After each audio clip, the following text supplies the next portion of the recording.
Welcome to the Stoic Responder Podcast. I'm your host, Christopher Healy. As a special agent who spent more than 15 years conducting large-scale fraud, money laundering, and public corruption investigations, Stoic philosophy provided a mindset edge that became the foundation of my professional success. My mission today is to share those same ancient mindset lessons with you so that you can turn obstacles into opportunities and adversity into advantage. Time to muster up. Hey everybody, welcome back to the Stoic Responder Podcast. This is the fourth and final episode of the week. Before we get going, let me tell you about my friends at the Overwatch Collective. The Overwatch Collective is a nonprofit and podcast funding therapy sessions and supporting mental health initiatives for our first responders, our veterans, and their families. The motto at the Overwatch Collective is one more is one less. I take that to heart because one more individual that we can provide life-saving therapeutic services to is one less potential statistic. You can check them out at the overwatchcollective.com. You can make a donation or you can buy some of their sweet, sweet gear, including sweatshirts like the one that I'm wearing, t-shirts like you've seen me wear before, or you can get yourself one of those great Yeti-style coffee cups, those insulated coffee cups that they have over there. And if you get one of those, I want you to go over to bluebadgecoffee.com and order up some coffee to fill it up with, because at Blue Badge Coffee, their mission is to provide customers with the absolute best, highest quality premium coffee that their money can buy, but to also take a portion of each sale and donate to law enforcement agencies to assist them in funding or maintaining peer support and wellness programs for their officers. Just like these therapeutic sessions that the Overwatch Collective is providing, these programs, these wellness programs and peer support programs are crucial for the physical and mental well-being of hard-working law enforcement officers and agencies across the country. You can check them out at bluebadgecoffee.com. Like I said, go over to the overwatchcollective.com, get yourself a coffee mug, make a donation. Go over to bluebadgecoffee.com, get yourself some day shift or night shift coffee to fill it up with. And you are supporting two great organizations that I am deeply appreciative of, as you can tell by the fact I'm wearing a Blue Badge hat and an Overwatch Collective sweatshirt. So get out there and support organizations that are supporting our law enforcement community. All right, folks, episode 73, keep showing up. I've had 3 longer episodes this week, so I'm going to try to give you a quick one this week, all right? Real quick lesson today. Let me start you off with a Marcus Aurelius quote.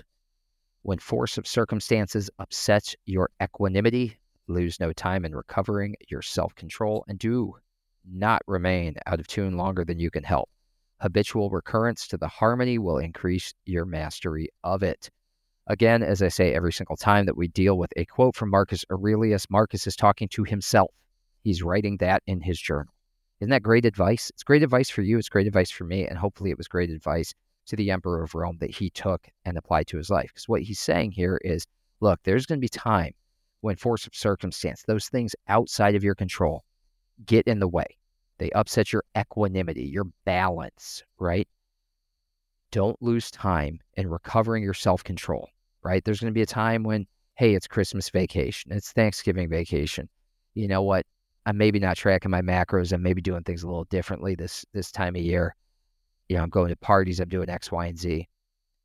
The longer you remain out of tune, the longer you stay on that slide when you do get off track, the harder it is to get back into line, right? Anybody who has lost track of their fitness over time knows this, that if you're going to walk 10 miles into the woods, you're going to have to walk 10 miles out, right? So walk fewer steps into the woods. Stop yourself when you can. Lose no time in recovering your self-control, as Marcus puts it. Do not remain out of tune longer than you can help. Because if you are habitually recurring, if you recognize and realize I've gotten out of step and you start taking steps back in the other direction, it's going to increase your ability to get back on track more quickly. Let me put it this way. Self-control is not a static state, right? I am by no means perfect. Far, far, far from it. We all mess up, in fact, from time to time. We all skip a workout. We all hit the snooze button when we know we shouldn't. We all lose our temper. We yell at our kids. We get in a fight with our wife. We overindulge on food. We have too many drinks. There's that famous Alexander Pope poem that reminds us to err is human, right? And that is in our nature. It is in our nature to err on occasion. But as Marcus Aurelius reminds us, it is also within us to correct the course when we do. And the quicker we correct that course, the better off we will be. I want you to consider for a moment all the times that you fell down as you learned to walk, all the times that you fell down as you learned to ride a bike. You probably don't remember it because you were just a little kid, but you didn't stay down, right? You fell on your butt when you were learning to walk at 2 years old. It was natural. It was your natural instinct to get back up and try again. You knew what you had to do. You had to walk. You had to get upright. You had to be in a position to advance, to get stronger, to gain balance, to gain equilibrium. In order to do that, you couldn't stay on the ground. You had to get back up. You naturally did that. So why not apply that same instinct to everything else? Yes, circumstances or in that case, gravity may disrupt our progress. And that's what Marcus is saying. Hey, it's going to happen, right? None of us are perfect. Our progress will be disrupted, but we cannot succumb to despair or agitation or stay down there when we fall. Just as you pushed yourself up off the ground as a little kid again and again and again, just as you dusted yourself off, wiped off your knee pads, readjusted your helmet, got back on the bike, you have to do the same exact thing in your day-to-day life. You have to swiftly regain control over your thoughts, swiftly regain control of your emotions when those things get offline, and recommit to the mission at hand. A lot of that comes from our ability to sit with ourselves, to recognize that we've gotten off track, to be honest with ourselves, to give an honest assessment of our current situation. That is why we practice these journal prompts every day. That is why we enter something in our journal every day. That is why Seneca asked himself 3 questions at the end of every day. He gave himself a grade. He judged himself. He said, what did I do right? What did I do wrong? And what will I do better tomorrow? He gave himself a pass-fail grade every single day and gave himself instructions for correcting the behavior the next day. So many of us refuse to look in the mirror. So many of us refuse to even recognize where we're at. So many of us will look at ourselves and suck that gut in and pump the chest up and be like, yeah, I still look good. Like there's an old Homer Simpson, I think it's a meme that you can find, but there's like an old Simpsons episode where he's doing that. He's looking at himself in the mirror. He's seeing himself as, 8-pack and all that stuff because we delude ourselves.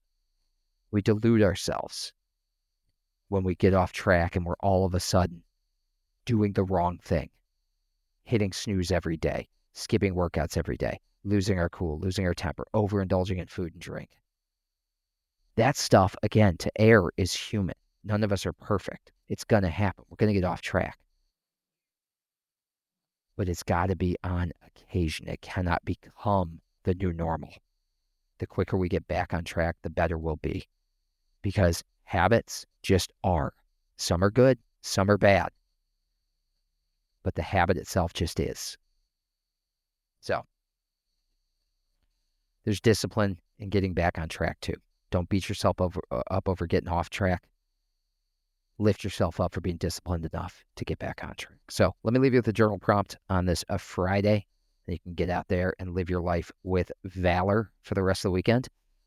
Here's your journal prompt. Get out your Big Chief notebook, get out your pencil, write this one down. What is a habit that I have let fall by the wayside that I can recommit to today? What is a habit that I have let fall by the wayside that I can recommit to today? Personal note, like presumably many of you who are listening and who are law enforcement, I used to chew tobacco, probably for the same reasons y'all did. Boredom.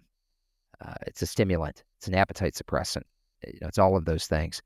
And it's also a disgusting habit. And it's also not good for you. And it's also incredibly difficult to quit once you get hooked on it. And it didn't happen overnight. I quit for 3 or 4 months, 5 months. And then, would just grab a can or would be working with a buddy and would ask if I could have a pinch or have one of his pouches. And pretty soon, all of a sudden, you're stopping 2-3 times a week to pick up a can of I was a Skol guy, to pick up a can of Skol. It happens, right? That is not in and of itself failure. It's failure if you give up on trying to improve. It's failure if you let that become the new normal. It's success. Get back up and try again. And so it took me a couple of shots. I eventually quit. I haven't touched chewing tobacco in over, I think, 6+ years. I don't even know. It's been that long that I don't even know. I don't even know how long it's been. And so it's the same thing, whether it's smoking, whether it's drinking, whether it's overindulging, whether it's having a sweet tooth, whether it's going to the gym, whether it's sleeping in. Habits just are. And sometimes you are going to fall. But the important thing is getting back up. So ask yourself, what habit can I recommit to today that I have let fall by the wayside? Folks, thanks so much for bearing with me this week. I know these episodes ran a little bit longer. If you would like to continue to support this podcast, please pick up a copy of my book, In Valor, 365 Stoic Meditations for First Responders. It's available on Amazon, Barnes & Noble, Walmart, Apple Books, anywhere you get your books. It's a great way to continue to practice this philosophy. And as we said at the beginning of the week, this practice is about action, not words. Philosophy is nothing to you if you're not practicing it daily. So pick up a copy of the book. It's going to give you some quotes, some contextualization. It's going to give you some journal prompts. It's all going to give you the tools that you need and the action items that you need to integrate this philosophy into your life. You can subscribe at the Stoic Responder for free on Substack at thestoicresponder.substack.com. On that page, you can get these podcasts delivered directly into your email so that you have no excuses for skipping them or missing them. It comes into your email every day. You just listen to it for 10 or 15 minutes as I rant and rave about my favorite philosophy. You're also going to get my weekly newsletters with Stoic leadership and personal development tips if you sign up for free at the Stoic Responder at Substack. And finally, the easiest way for you to help this podcast grow is to like, share, and subscribe so that others can learn about what we are doing here and avail themselves of this ancient wisdom. Folks, that's what I got for you. Get out there, as I said, live your lives with valor, and until Monday, you are how to roll. Thank you for listening. If you enjoyed this episode, please take a moment to subscribe, like, rate, and share this podcast so that we can spread the benefits of Stoicism to other first responders.